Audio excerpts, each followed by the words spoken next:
were the ancient Sufis? How far back can we trace this seed of spirituality and awakeness? Hazrat Inayat Khan says that the germ of Sufism is believed to have existed from the beginning of time, and it can be traced particularly back to the Hebrew prophets who were themselves Sufis. I think it has to have gone long before that, back to the wisdom lineages of the native original people who we came out of Africa and then we lived 30,000 years, 60,000 years in all these places as awake people before the hierarchies of civilization started coming in. There is a marketplace in the Middle East. Can't remember if it's Iraq or if it's Iran. That's 9,000 years old. But 9,000 years is still just a drop in the bucket when you're talking about 60,000 years, maybe 80,000 years of being human beings who have been living in harmony on the earth. So Sufism is the seed of native awakened wisdom that has come through all these people. And we can kind of see it. So, I live in the United States, and we are a continent that was conquered not very long ago in human being years.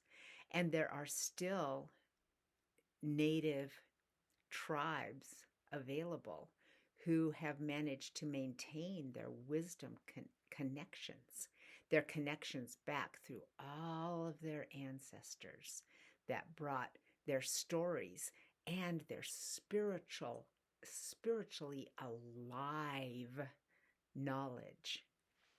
So think of the Sufis as these original people who were living in the Middle East before any civilizations started building up. So I think it was way before the Hebrew prophets. And if our stories today are any good, we know that the Hebrew prophets had already fallen into a hierarchy. And you can particularly tell because they were a society where women were held down or women were not equal. And you can tell that in the stories because it's kind of like women just weren't even there. Every once in a while, you'd have someone who was a wife or who was, a concubine who cut off some guy's head or something like that. But the stories are not about women. We live in this amazing time right now. I'm doing this in 2023, and it's only been like about, tell me, 5 years maybe? 10 years, where TV shows and movies have women as the leading roles. Not as some wife, not just as someone who's looking for a husband, but the detectives are women and the business owners are women. And what's so wonderful about watching these shows now is that the women are not inserted in as something else. They're just literally playing the exact same role that a man would have played in a movie. We just finished watching an old movie, The Fugitive, and nothing but men. And that was just normal. But the way these movies are being done now is that the roles are just played normal, as if women actually exist. Pro tip, women have always existed. So once we started being invisible, you know that hierarchy existed, right? Once we started being invisible, you know that misogyny existed. Because that's the number one thing, right, girls, about being a woman is just how you're constantly made invisible. You're not seen. So it's kind of hard to see what's not there. But if you know how to look for what's not there, you look at the stories and it's like, oh, women aren't there. So that means that that story comes from a time where the natural order of things had already been clamped down. So we know we come from a time where ego had started ruling people, where confusion what has started being the natural state of people, so that then we got caught in this wheel of trying to get out of confusion through confusion, using our confused state to get out of confusion.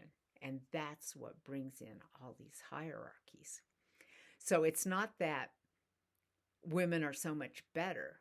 It's just that when we're invisible, you know that something is making us invisible. And that thing will be a misogynistic hierarchy. So, how far back does this Sufi tradition go? I think it's very healthy for us now, today, to start assuming that it goes way, way, way back, and that our best Sufi teachers are the people who know, who have lived this actual lineage of awakeness to awakeness to awakeness to awakeness. The natural lineage that would have been the natural state of human beings for 60,000 years. Just think how many generations that is. And human beings have been, we've been what you could call human beings for 1,000,000 years, 1.5 million years. We didn't have quite our completely critical brain that we have right now, but we would have had that interconnection with nature and reality. We have had our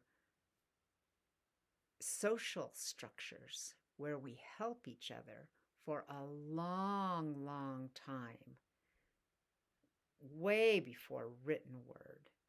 So if we take our Sufi lineage and we send it way, way back to this place where mysticism was not a mystery, a place where everyday life mysticism would have been an equally lived experience, equal to our critical thinking brain. We would have lived in this balanced place of creativity and thought, a balanced place of heart and thinking. So this is what Sufi practices are trying to bring us to, back to this natural state. And there are hundreds of native wisdom speakers starting to bloom forth. And I assume over the next 10 years or so, it's going to be just an explosion of information. Just start looking for books, start looking for YouTube videos, start looking for ways that this is coming to us. Warning, do not, as a white person, go insert yourself into Native American ceremonies. No, give them time to bring it to us. Anything that's being sent to us, we should listen to with the deepest recesses of our heart. Otherwise than that, leave them alone. They're in a process still of working out how to say this and how to bring these things to us.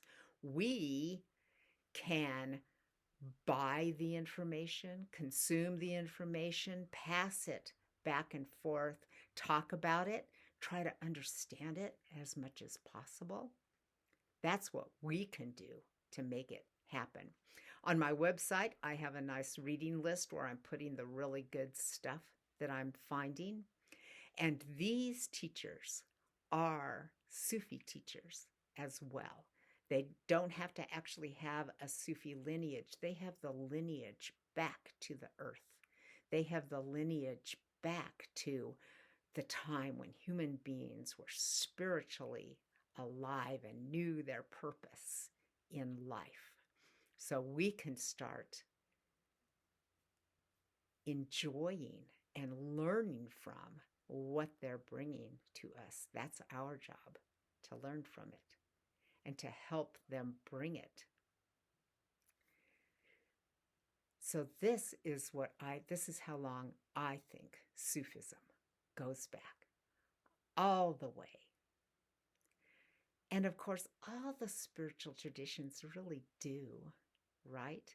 But I think Sufism has the possibility to really embrace this as a reality of the way we do our practices, how we speak to each other, how we let it change our sense of self, how we bring ourselves alive and awake through these old, ancient teachings, through the being of our ancient nature.